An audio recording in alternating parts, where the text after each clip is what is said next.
శ్రీవారి గర్భాలయానికి ముందుగల గడపను కులశేఖరపడి అని పిలుస్తారు. శ్రీవైష్ణవ భక్తాగ్రేసరులైన ఆళ్వార్లలో ఒకరైన కులశేఖర ఆళ్వార్ కేరళ దేశపు మహారాజు.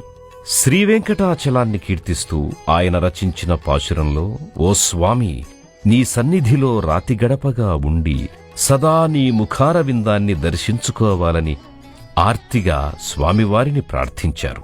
అందుకే గర్భాలయ గడపను ఆయన పేరుతో కులశేఖర పడి అని పిలుస్తారు.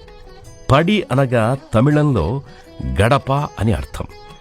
అర్చకులకు తప్ప ఇతరులెవ్వరికీ కులశేఖర పడి దాటి వెళ్లడానికి అనుమతి లేదు. శ్రీవెంకటేశ్వరుని సన్నిధిలో శ్రీ స్వామివారి పాదాల ముందు నిత్యం స్మరింపబడుతూ సందర్శింపబడుతోన్న పరమ భాగవతోత్తముడైన కులశేఖర ఆళ్వార్ ఎంతటి ధన్యుడో కదా.